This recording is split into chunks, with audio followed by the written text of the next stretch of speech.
Touch axes are so great. I don't have to craft melon slices into melon blocks.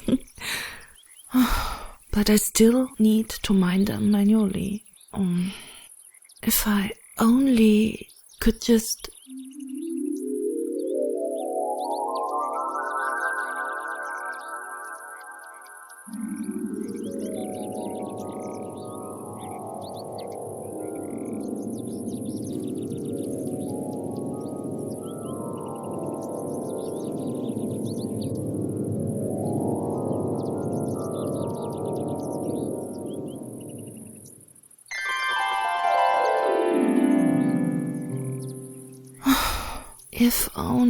If only, but that won't work. Goodbye, automatical silk touch melon farm idea. Don't be sad, Mary. Enderman can steal melons. Oh, Panda, I told you so many times. Endermen don't steal the blocks, they borrow them, okay? They even drop the blocks they hold now when they die. Oh... Are you sure they still can pick up melons? I'm sure of it. You know, I always got my eyes on those thieves. They can steal melons.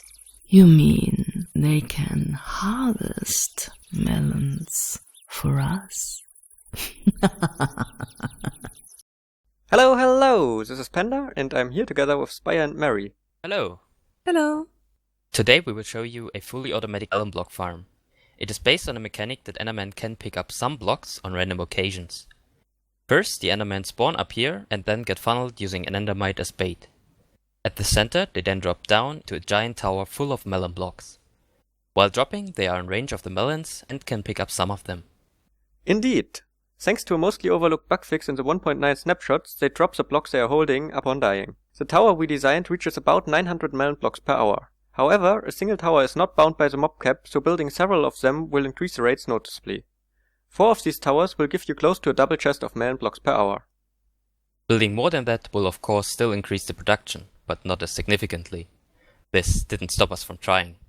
So we designed a different layout that also allows the Enderman to pick up melons while they are on the spawn pads. Stacking this design ridiculously often, we managed to get it to over 9,000 melons per hour. But the additional effort to build this design in such a size is not worth it and causes FPS and TPS drops. So back to the reasonable design. Out of the mechanics that are useful to build a farm like this, the rules Endermen use to pick up blocks are the most interesting. Endermen will try to pick up a block on average once per second. The block is randomly chosen out of a 4x3x4 area around them. They can pick up a number of blocks, also containing melons and dirt. So one difficulty is to allow them to pick up the melons while not allowing them to steal the dirt block, while not allowing them to take the dirt block the melons grow on. Luckily there's one more rule that needs to apply for them to pick up the block. The block can only be picked up if there's nothing that obstructs a line from the center of the chosen block to the center of the block the Enderman stands in, on the Y level of the chosen block. In the farm we make use of this by dropping the Enderman in the center of 4 fences. As the Enderman is always inside the position of one of the fences, on the layers where there's dirt, the fences will obstruct the line of sight to the dirt. To keep the tutorial quick and easy, we will use a simplified version of the tower. Of course, the world download will contain both versions. To build one tower, you will need these resources: 75 stacks of dirt, 25 stacks of melon seeds, 27 stacks of normal seeds or something else you can use to occupy farmland such as saplings, flowers or carpets. Furthermore, you will need 6 stacks of end rods and 18 stacks of slabs.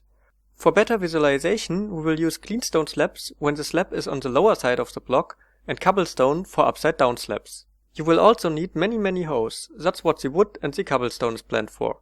Unless of course you prefer a diamond hoe.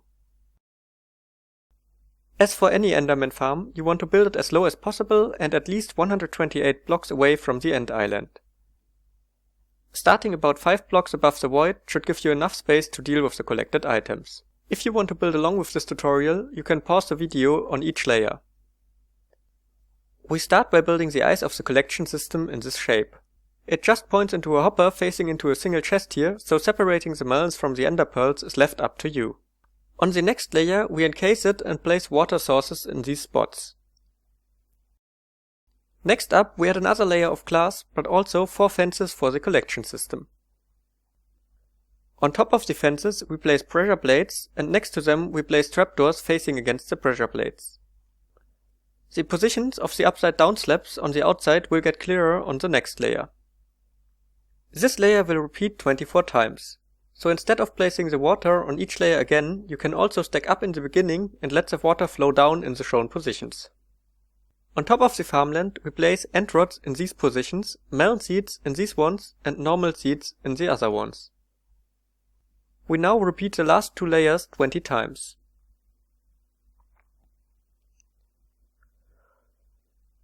On top of that, we add 4 more layers, just that we also place blocks around them to prevent light from spreading onto the spawn pads.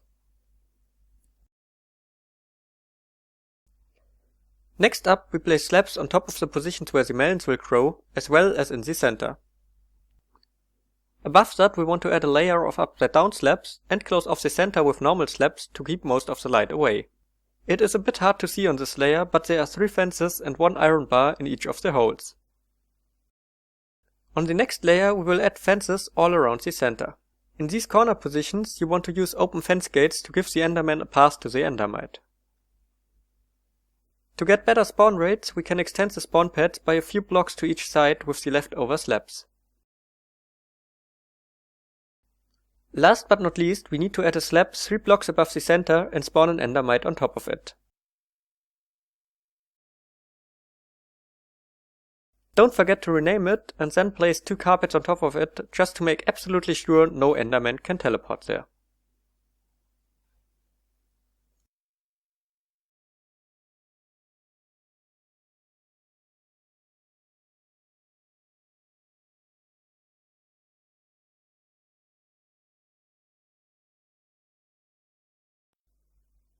In the video description you can find links to Spire's and Mary's channel, as well as to a world download containing this tower and the ridiculously huge farm you saw before. Thanks for watching, and see you next time. Bye! Bye! Bye.